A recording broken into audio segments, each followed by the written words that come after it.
Olá galera, eu sou o professor Silvio Freitas e hoje nós vamos falar um pouco sobre o gráfico da função seno. Bom, mas antes da gente chegar ao traçado do gráfico da função seno, nós vamos relembrar alguns pontos importantes da função seno. Tá? Bom, a primeira coisa que nós vamos lembrar é a função seno é aquela função que associa um determinado x ao seno desse x, uma função que fica definida dessa forma. Nós já comentamos isso em aula passada, esse x aqui é dado em radianos, tá? Qualquer coisa, volta aí na nossa aula anterior. Tá? Então essa aqui é a nossa função, que a gente pode chamar de y ou, sem problema nenhum, escrever f de x. Muito bem?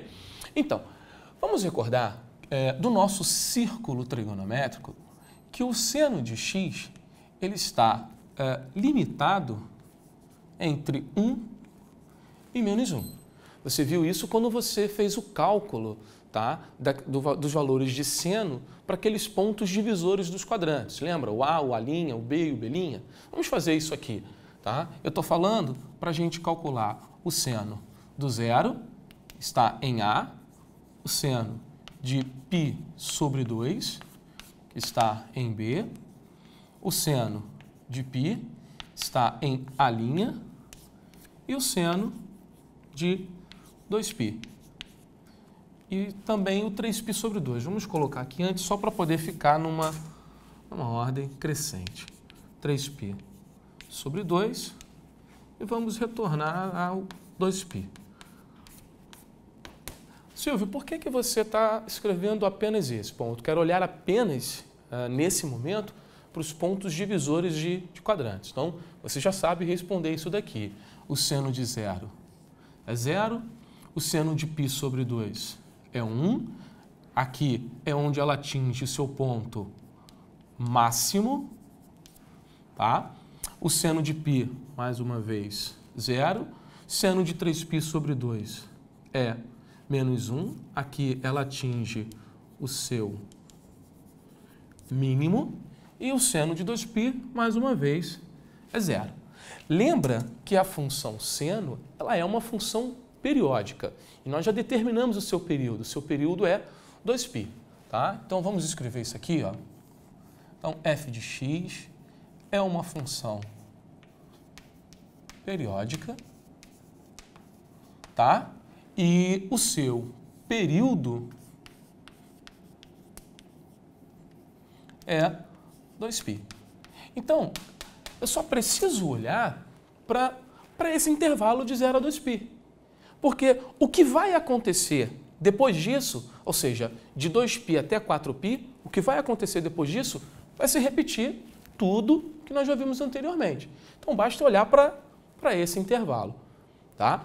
E como você tem máximo 1 e mínimo menos 1, quer dizer que o gráfico da função seno ele fica limitado entre esses valores. Vamos fazer algumas anotações no gráfico a respeito disso daqui. Acompanha comigo aqui no próximo quadro. Bom, nesse quadro você pode observar, eu deixei previamente anotado, o nosso plano cartesiano, x e y.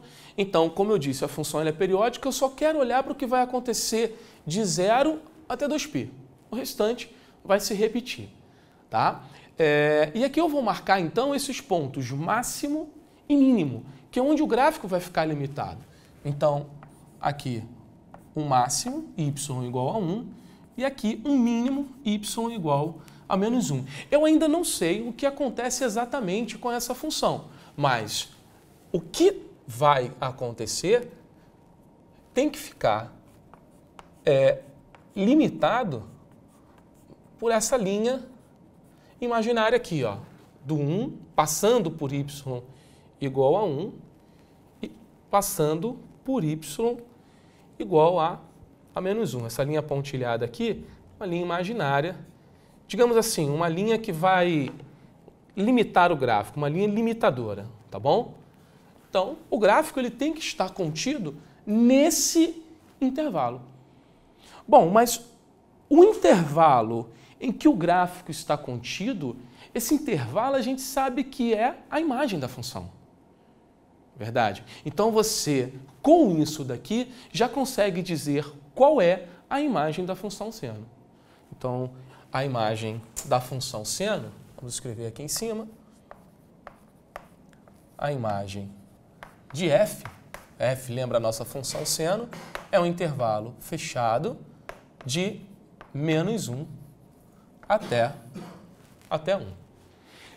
Outra coisa importante que a gente já pode deixar aqui registrado são aqueles pontos de seno dos ângulos notáveis, do zero, do π sobre 2, do 2π.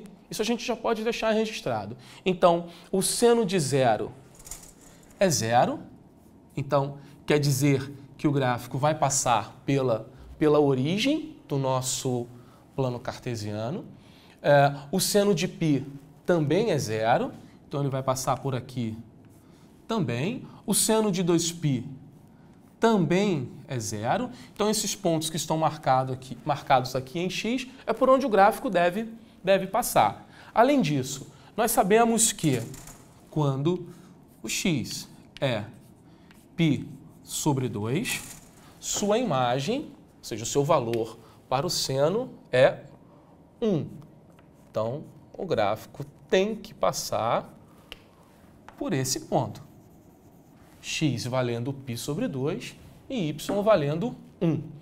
E quando o x vale 3π sobre 2, sabemos que sua imagem é menos 1. Ou seja, x vale 3π sobre 2, o y vale menos 1. Lembra daquela linha imaginária que eu havia comentado com vocês? Olha, né, que o gráfico fica limitado por ele.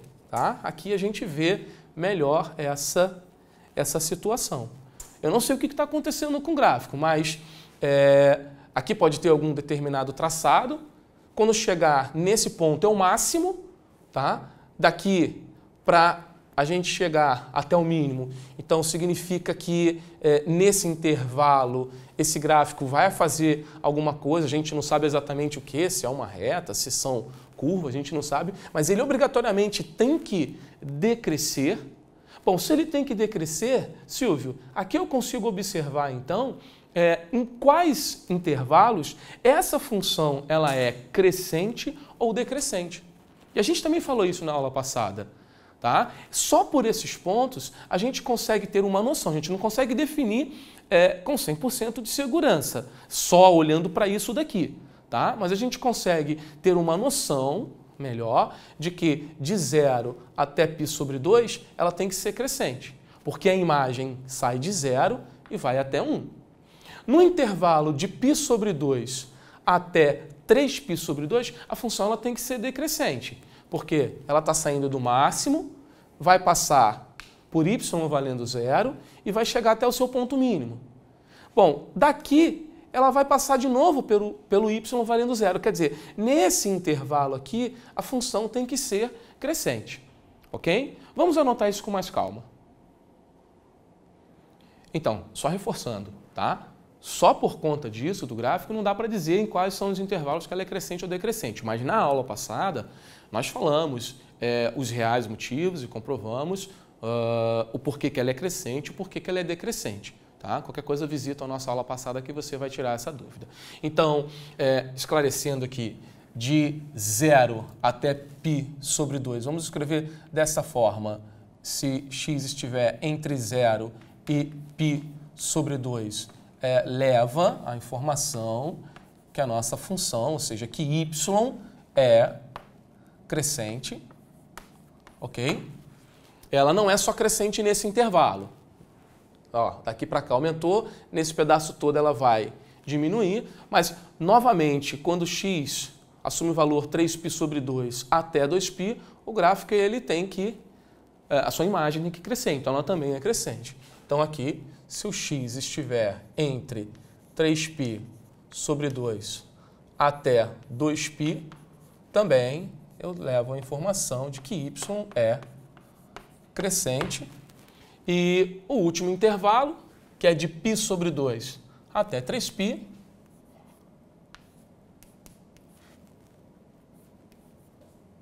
de π sobre 2 até 3π sobre 2, também tenho a informação, nesse caso, y é decrescente.